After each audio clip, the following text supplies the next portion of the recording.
Hello, good afternoon. कसे आहात सगळे? गुड आफ्टरनूनच आहे कारण आता दुपार झाली आहे आणि आज ब्लॉग बनवायचा तसं काय माझा मूड पण नव्हता. आणि आता आजकाल तर एवढा आळस येतोय की इच्छा पण होत नाहीये काहीच करायची. तरी पण म्हटलं चला करूया, काही ना काही आपण प्रेग्नेन्सीचे अपडेट देणं गरजेचं आहे. म्हणून आज म्हणलं ब्लॉग करूया. त्यानिमित्ताने का होईना पण आहे ना, मला थोडासा आळस माझा जाईल. आळस असा नाही म्हणता येणार, पण आहे ना, शरीरच एवढं आता जड होत चाललंय ना की आता नकोच वाटते कुठली गोष्ट करायला. त्यामुळे ह्या निमित्ताने का होईना पण मला थोडंसं जरा त्यातून एक काय म्हणतात आपण, काय मला आठवना, हे असं होतंय माझं आजकाल. जाऊ दे. आणि आज तर एवढं असं झालंय ना की सकाळ सकाळच मला सकाळपासूनच आहे ना असं झोप आल्यासारखी होतीये, पण मी काही ना काही कशात ना कशात मन गुंतवत राहते आणि माझ्या झोपेवर कंट्रोल करतेय. कारण इतका पण रेस्ट घेणं काही चांगलं नाही आहे आपल्या शरीरासाठी. मग म्हणलं चला थोडंसं जरा फ्रेश होते. मच्छर वगैरे चावलेत, ते सगळं असं ना लाल लाल झाले माझ्या चेहऱ्यावरती, इकडं इकडं दिसते का, सगळं लाल लाल झाले. ते मच्छरने काय मला कळलंच नाही. तर आता जरा असं म्हणलं फ्रेश व्हावं म्हणजे जरा बरं वाटेल. फ्रेश होते, जरा चेंज करते म्हणजे ना थोडासा मूड पण रिफ्रेश होईल माझा. जरा अशी फ्रेश झाले, जरा चेंज वगैरे केलं, फ्रेश झाले, तेव्हा कुठं आता थोडंसं जरा बरं वाटतंय. आता म्हणलं घरातली सगळी कामं आवरून घेते. सगळी म्हणजे थोडीफार माझी झालेलीच होती. म्हणजे मी एक असं वरवरचं काम करून घेतलं होतं. तर म्हणलं काहीतरी खातपीत आपलं असंच माझं हे बाकीचं पण काम चालू राहतं. तर नारळ पाणी पिते दुपारची वेळे. मी आता सकाळचं शक्यतो सांडलं का, सकाळचं शक्यतो नाही पित, आता दुपारचंच पित असते. सांडले पाणी याच्यातनं.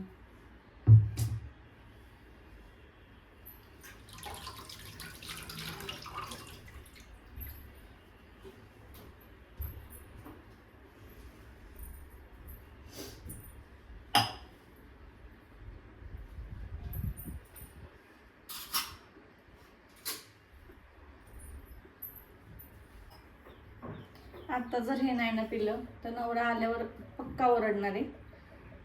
कारण मी शक्यतो मला आहे ना आता काही खावंसं पिवंसं पण वाटणं झाले. पड की बाबा.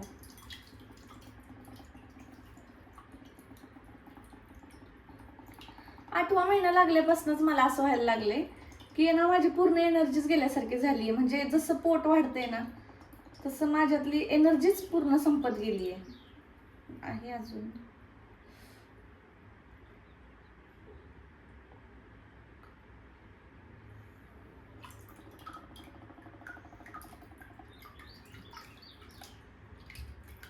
अरे यार, सांगतंय का आज?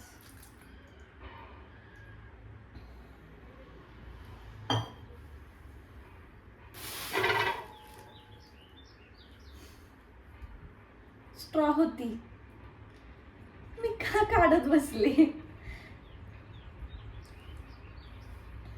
मेंदू पण काम करत नाही माझा. स्ट्रॉ असून सुद्धा मी काय करत बसले. जाऊ दे, का उद्यासाठी होईल स्ट्रॉ. नारळ पाणी पिऊन बसले एका जागी शांत, आणि आता बसून पिलीये.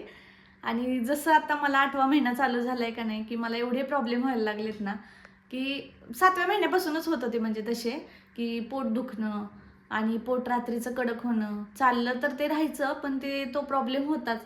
मग एकदा डॉक्टरांना दाखवलं, ते बोलले त्याच्यावरती इंजेक्शन आहेत 2 घ्या. ती इंजेक्शन घेतली आणि ती पण इतकी हेवी होती ना की त्यावेळेला पण मला खूपच जास्त त्रास झाला होता. ते घेतलं, त्याच्यानंतर ते जरा बरं होतंय का नाही तोपर्यंत आहे ना मला आता 8वा महिना लागलाय. आणि आता बाळाची साईज वाढतीये, वजन वाढतंय, त्यामुळे ना पोट पण जास्त फुगलं जातंय आणि त्याच्यामध्ये मला श्वास पण येत नाहीये. आणि ह्या सगळ्या त्रासामुळे आणखी एक त्रास माझा आणखी वाढलाय की पाय सुजायला लागलेत, हात सुजायला लागलेत आणि चेहरा पण कधी कधी सुजतो. तो काय एवढा कळून येत नाही, पण चेहरा हातपाय जास्त सुजतात. चाललं तरी दुखतं, बसलं तरी दुखतंय, झोपलं तरी दुखतंय आणि श्वास तर येत नाही, ती वेगळीच गोष्ट. म्हणजे हे प्रॉब्लेम्स मला आत्ता जाणवायला लागलेत. पूर्ण मला 6-7 महिने हे काही जाणवलं नव्हतं. पण आता असं वाटतंय ना कधी हा एक दिवस संपतोय आणि कधी एकदाचं ते बाळ माझ्या हातात येतंय. आणि जास्त आता उन्हाळा पण वाढलाय, त्यामुळे माझं चाललंय की बाबा आपलं जास्त करून आपण आहे ना वॉटर इंटेक वाढवूया. जेणेकरून आहे ना मला जास्त धाप लागणार नाही किंवा मला गरमीचा पण त्रास होणार नाही आणि पाण्याची पण कमतरता होणार नाही. पण होते असं ना की थोडं एक ग्लास जरी पाणी पिलं ना तरी ब्लॅडर माझा फुल होतोय. आणि दुसरी गोष्ट, काही थोडंसं 4 गोष्टी जरी खाल्ल्या ना तरी माझं पोट त्यातच फुल होते आणि मला परत भूक पण लागत नाहीये. मग अशा वेळेला करावं तरी काय असा हा प्रश्न पडतोय. तरी त्यातून पण कसं तरी आपलं चालू आहे 2-2 तासाला खाणं. डॉक्टरांनी पण हेच सजेस्ट केलं होतं की 2-2 तासाला खात राहा तुम्ही. आता तेच चालू आहे. आता थोडा वेळ बसणारे, बाकीची कामं आवरणारे, कारण दम भरपूर लागतो ना त्यामुळे बाकीचं काहीच करू वाटत नाही. तरी दिवसभर हे थोडं थोडं थोडं करत करत माझं चालू असतं. का तर आपण ॲक्टिव्ह राहिलं पाहिजे. असं म्हणतात की नॉर्मल डिलिव्हरीसाठी आहे ना ॲक्टिव्ह राहिलेलं चांगलं असतं. किती काय ते खरे मला पण नाही माहिती, पण ॲक्टिव्ह राहिलेलं बरं आहे. आराम तर काय परत करायचंच आहे. आता मी एवढं तुमच्याशी बोलले एवढ्यात पण मला दम लागतोय, माझा श्वासच भरून येतोय. आता ह्या गोष्टी तर तुमच्यासोबत पण होत असतील, ज्यांनी 7व्या-8व्या महिन्यात असतील त्यांच्यासोबत ह्या गोष्टी होत असतील. माझ्यासोबत तर आत्ता व्हायला लागलेत. आणि झोप एवढी येते ना, आळस जास्त येतोय, झोप एवढी येते, पण तरीसुद्धा मी स्वतःला कंट्रोल करते की झोपायला नको. एक थोडा वेळ रेस्ट घेते पण झोपत अजिबात नाही आहे. आता मी भांडी घासून घेते. सगळी कामं आवरली. आता संत्री खाते आणि खाता खाता चहा बनवते. आपला नवरा कामावून आलाय, आता काय चहा बोलू बनव, वेगळं? काहीतरी त्याला खायला द्यावं, बरोबर आहे की नाही?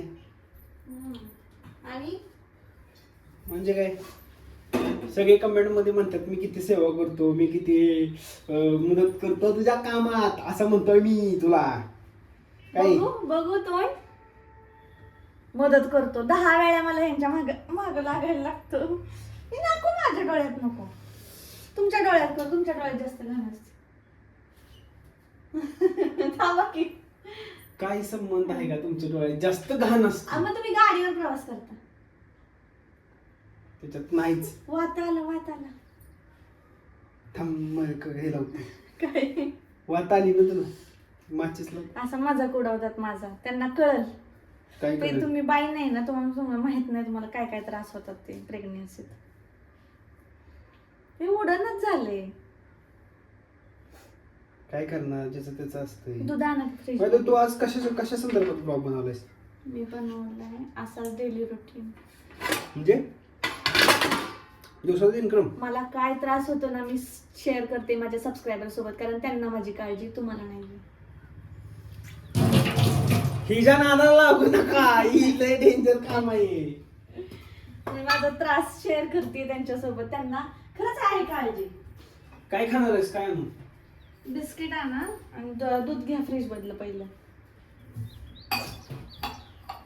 गॅस जपून वापरायचा आहे, लवकर या. गॅस बंद झालं.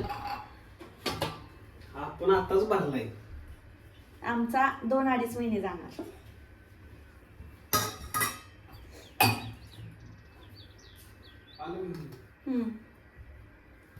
नेमकी आमची लाईट गेली आत्ताच संध्याकाळच्या वेळेलाच.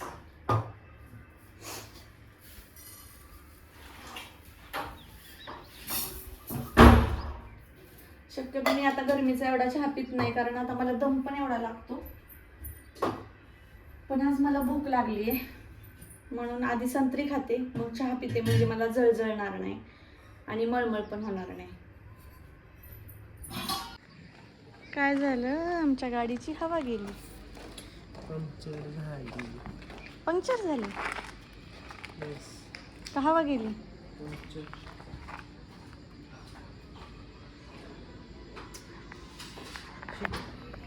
आता आम्ही जेवण करून जस्ट चालत होतो. चालता चालता आमच्या लक्षात आलं की गाडीची हवाच गेली. बरं झालं आत्ता लक्षात आलं, नाही तर सकाळी ह्यांचं फजिती झाली असते सकाळ सकाळ. आता काय करता मग? विचार करून हवा येणार आहे का परत?